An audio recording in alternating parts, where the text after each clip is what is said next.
Sejak tertubuhnya negara Israel pada tahun 1948, penderitaan rakyat Palestin tidak pernah benar-benar berakhir.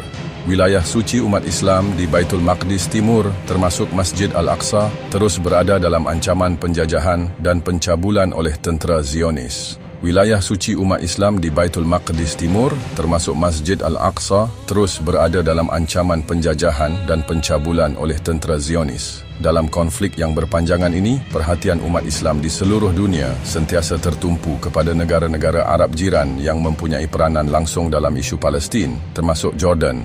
Jordan, secara sejarahnya mempunyai kedudukan penting di rantau tersebut. Selain pernah menjadi sebahagian daripada wilayah kekuasaan Palestin sebelum 1967, Jordan juga diamanahkan sebagai penjaga rasmi tapak-tapak suci Islam di Baitul Maqdis, termasuk Masjid Al-Aqsa. Hubungan ini secara turun-temurun dianggap sebagai tanggungjawab moral dan agama bagi Jordan di mata umat Islam dunia.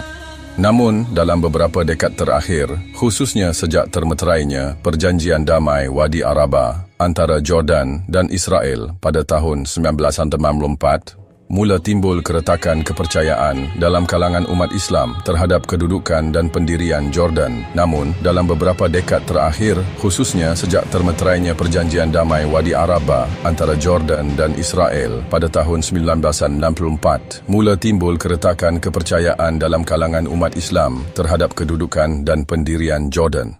Ketika konflik Gaza kembali memuncak dengan peningkatan keganasan Israel terhadap orang awam Palestin dan pencabulan ke atas Masjid Al-Aqsa, kemarahan umat Islam terhadap Jordan pun kembali membara. Rakyat di pelbagai negara Muslim, termasuk rakyat Jordan sendiri, menilai kerajaan di Amman terlalu lembut dan bahkan bersikap samar terhadap pencerobohan Israel. Walaupun kerajaan Jordan beberapa kali menyuarakan kutukan rasmi dan mengemukakan nota bantahan di forum antarabangsa, langkah-langkah itu dianggap tidak cukup tegas dan hanya bersifat formality. Hakikat bahawa Jordan masih mengekalkan hubungan diplomatik penuh dengan Israel, bahkan menjalankan kerjasama ekonomi, tenaga dan keselamatan menjadi bahan kecaman utama. Beberapa perjanjian strategik antara kedua-dua negara, termasuk perjanjian bekalan gas asli, kerjasama pengurusan air dan kawalan sempadan, dianggap menjadi faktor yang menyebabkan kerajaan Jordan sukar bersikap tegas. Hal ini mencetuskan kemarahan bukan sahaja daripada umat Islam di rantau ini, tetapi juga daripada rakyat Jordan sendiri. Sejak pencerobohan tentera terbaru Israel terhadap Gaza, demonstrasi besar-besaran tercetus di pelbagai bandar di Jordan. Ribuan penduduk turun ke jalan-jalan di Amman, Irbid, Zarqa dan kawasan lain, membawa bendera Palestin, membakar gambar pemimpin Israel, serta melaungkan tuntutan supaya hubungan diplomatik dengan Israel diputuskan. Demonstrasi ini juga menyeru supaya kedutaan besar Israel di Amman ditutup dan segala bentuk kerjasama dua hala dihentikan. Kemarahan ini bukan tanpa sebab. Umat Islam melihat Jordan sebagai satu-satunya negara Arab yang secara rasmi diiktiraf dunia antarabangsa sebagai penjaga Masjid Al-Aqsa. Namun, dalam beberapa tahun kebelakangan ini, pelanggaran demi pelanggaran terhadap kompleks Al-Aqsa terus berlaku tanpa tindakan tegas daripada pihak Jordan. Kejadian tentera Israel yang menyerbu masjid, menyerang jemaah dan menghadkan akses umat Islam ke kawasan tersebut mencetuskan gelombang kemarahan yang meluas. Ramai yang mempersoalkan peranan Jordan dalam menjaga maruah tapak suci itu.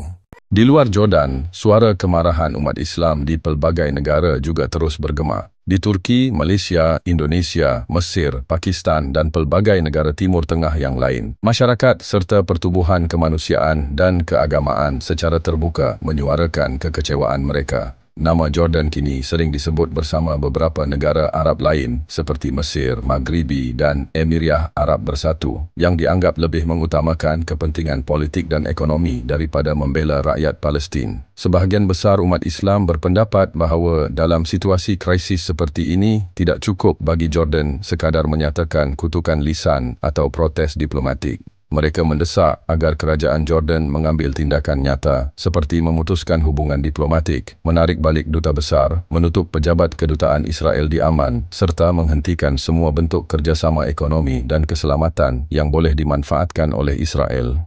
Selain itu, umat Islam juga mengharapkan Jordan lebih aktif memainkan peranan diplomatik di peringkat antarabangsa.